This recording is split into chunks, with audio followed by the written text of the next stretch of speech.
usually have two planes. This saves me the trouble of constantly readjusting it. This one is set for a heavier cut. This one is set for a lighter cut. So now that I've roughed off bulk of the meat with a chisel, start with a coarse plane.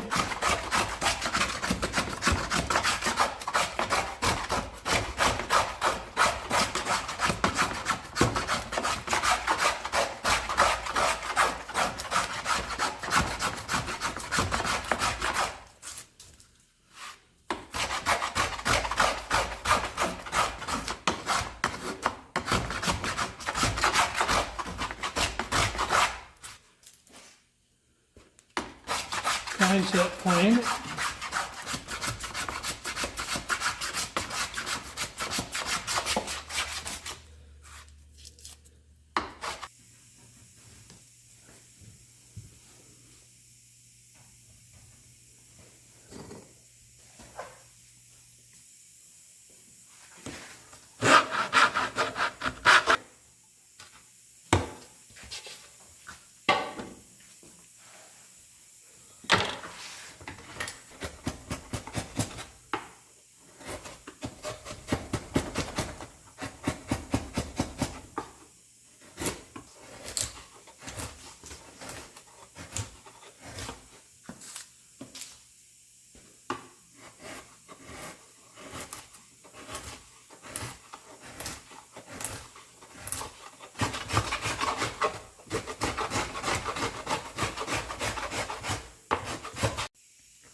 Okay, I've fitted the back plank here, cut the scarf on it, fitted the bow plank, they're laying down here pretty good, and I've got the scarf joint cut. I did notice that the back garboard is a little bit wider, so I just put a line in there. I'll just trim that off.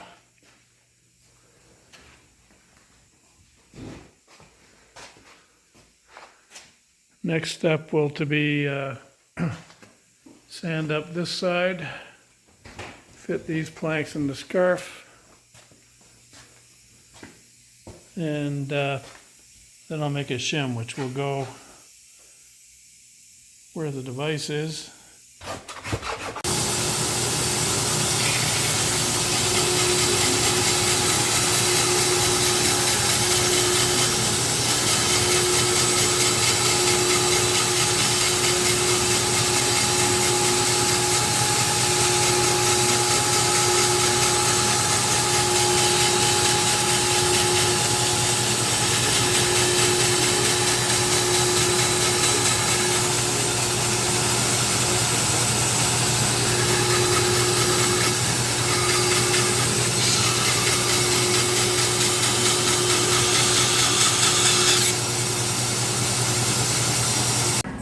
But it doesn't necessarily mean people will be spending more money. Sean McCormick with POS provider Bananas says the tax holiday won't make much of a difference for retailers. Merchants aren't getting net benefit. 404.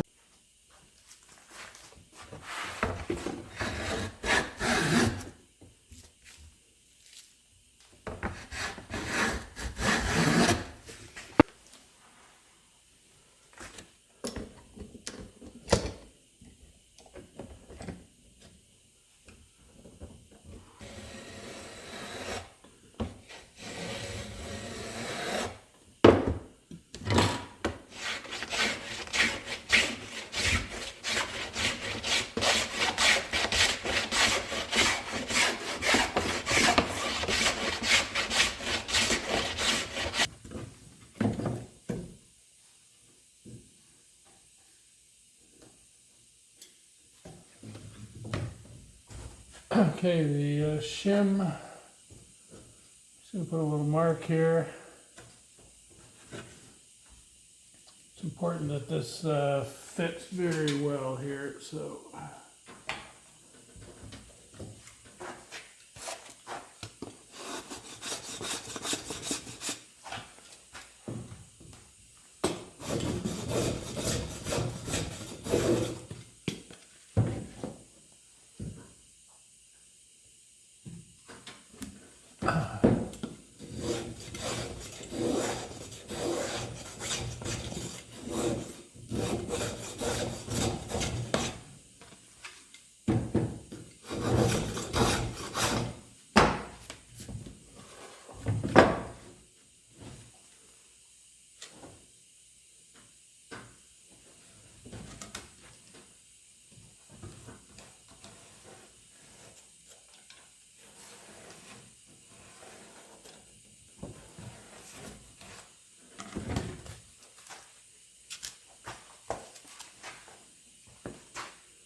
I'm just going to take off the extra thickness of the shim here.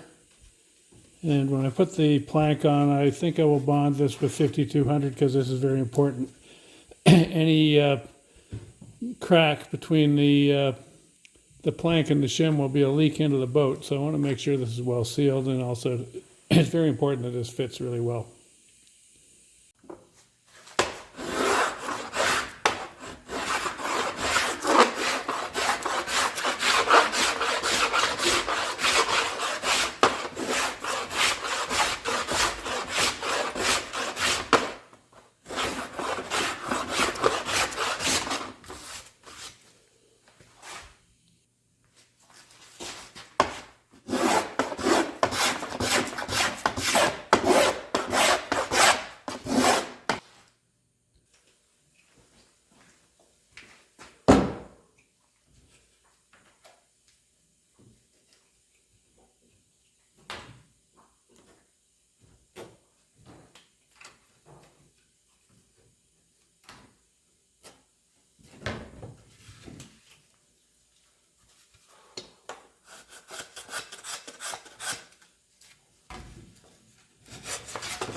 Now, I want the shim to go right to the edge of the plank. I've got it bigger. This is probably one of the most important parts of doing one of these. Over the years, I've dealt with people who phone me up and they've done a lot of bottom work, and then they say the device won't fit.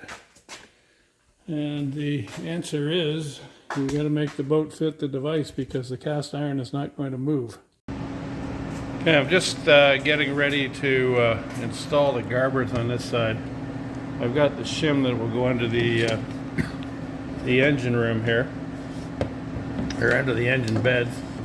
I'm just sliding it under here to check the angle. Of course, it's not critical. When they built the boat, they would have just laid this in the bottom of the boat and then steamed the ribs on top of it. When I'm replacing the ribs, I'm probably not going to take these all out at once, so it's nice to have this in place here. I might just slap some old varnish on it too, just so it's not bare wood against bare wood. Okay, I'm getting ready to install the planks. What I'm going to do is I'm going to put some 3M 5200 along the edge of the shim here. I think originally when they built these boats, they probably just kind of threw in some roughly fitting shims and then steamed the ribs in on top of them to hold them in place. I have to kind of do everything a little bit backwards here. I've got it marked with a little line here where the joint is, so I know where to position it. I've also put an extra layer of tape on my pattern here. That way I'm not going to bond this to the pattern. And I'm just going to work this back and forth. Get it nice and snug against there. And what I'm going to do is I'm going to basically just coat this with 3M 5200. So this will be bonded to the plank as well. That way there will be no problems with water leaking between the shim and the plank.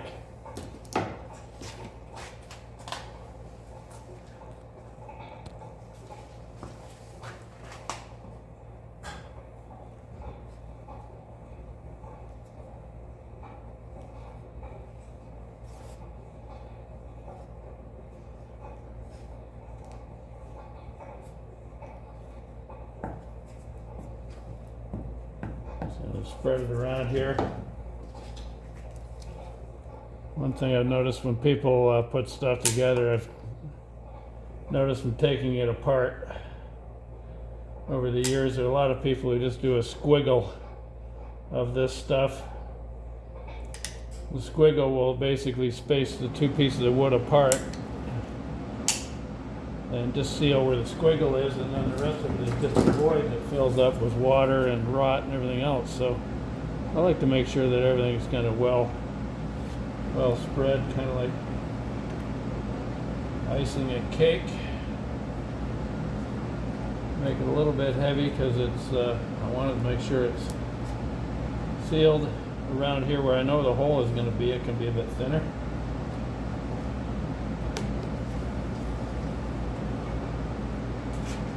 This is one of those things where the two little cats are locked up in the other room because I know they'll be right in this.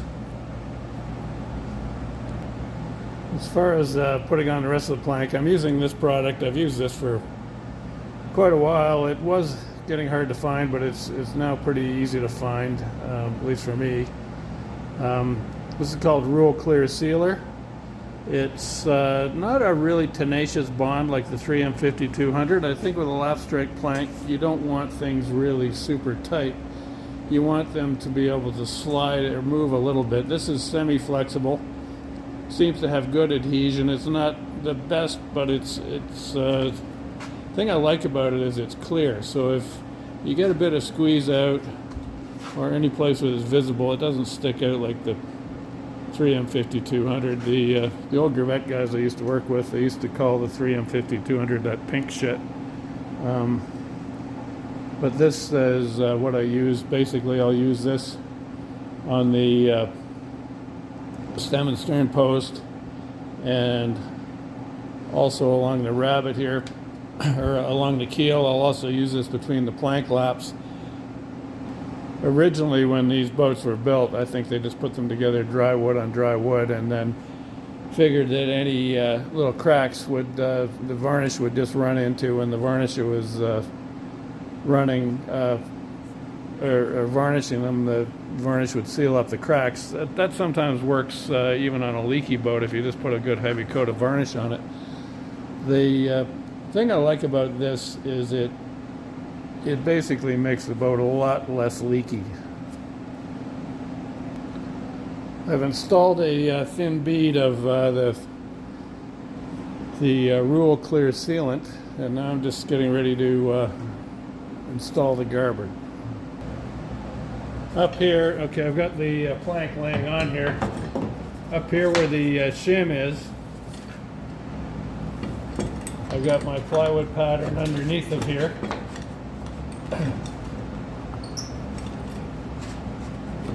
And I want to make sure that this is good and stuck and tight. So I'm putting on these two clamps here.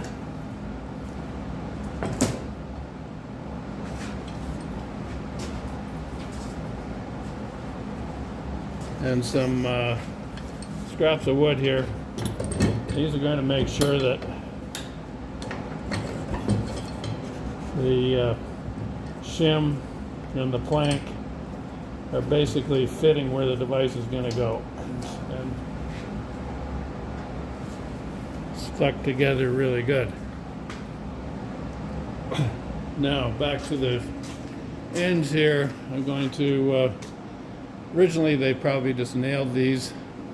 I'm going to go along and put a 1-inch stainless steel screw going in between the ribs.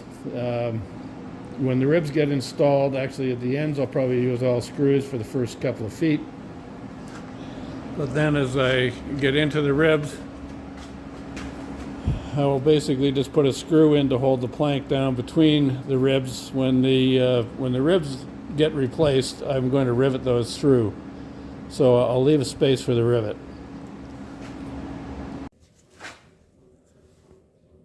Where I've got squeeze out here, I like to put a little bit of squeeze out on the screw. I'm using a screw gun to set them in initially. I've got the clutch set fairly light. I like to do a final tightening with a screwdriver so there's a bit more feel, especially near the end of a plank. You see how it's just coming down and squeezing out a bit more, so I'm going to continue on full length of here, and then I'll put on the front.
Okay, I've got the back half screwed on.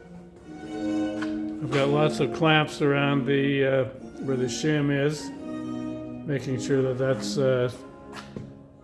see a bit of squeeze out of the edge here. So it means I've got lots of 5200 on there bonding the shim to the plank. Now I'm up to the scarf here. So when I put the front plank on, I'm going to because I won't be able to nail this, I'm going to use 3M 5200 on here, and that will be stronger than the clench nails or tacks that would normally be in the scarf. Because I am doing this backwards. Initially when they built the boat, they would have nailed this together, just throwing the shim in the bottom and then ribbed it to hold the shim down. I'm kind of messing up the order of operations here from how the boat was built, but there is no other way really. So what I'm going to do is just make sure that I've got enough 5200 on here bonding this as a mechanical bond, clamp it together, and then I may add a couple of clout nails that will go right through the shim later, just for psychological effect. And I got my toggle in the position marked at the front here. I'm just going to get that ready to go. Okay, here are both garboards installed. A couple of creative things I had to do, like here where the scarf is. I couldn't really nail it because the shim is under there for the engine bed, and I'm just sticking them together here with 3M 5200 on the scarf. I couldn't get a clamp on the inside, so I put this block of wood here with a screw on it, and this clamp out here on the outboard edge. You see I've got a nice squeeze out, so that's going to be a nice solid joint. Along here I've put screws in between the ribs. When the ribs get installed, they'll be riveted through the keel. And here where the most important part is where the shim is around the device. I've got that stuck in pretty good with 3M 5200. So I've got some nice squeeze out going on there. And back here, I've got, I also forgot to mention, I did mark all the lines on the ends of the planks so I don't lose the position of the plank ends. They're just a general suggestion, but it is nice when the port and starboard planks are kind of the same elevation for the odd person who ever does look at the end of the boat. I've seen quite a few where they wind up skewed. One thing that is pretty easy to happen when you take the center line out of the boat, if you don't have it secured properly, it's pretty easy for one side to drop down and you wind up with one side. Actually, I worked on one last year or the year before, and it was about half an inch difference between the port and starboard side of the hull. You could tell where the keel had been changed. Somebody wasn't paying attention, and the port side was a lot higher than the starboard side. So that's one thing I do try to pay attention to, is making sure that it's on a pretty solid footing. Here I've got it sitting on sawhorses. I don't have it on my carts. The carts I find aren't quite as rigid as these.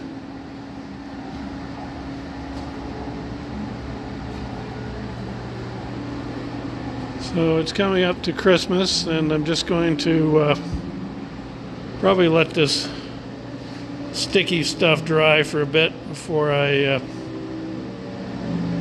continue on with the second round.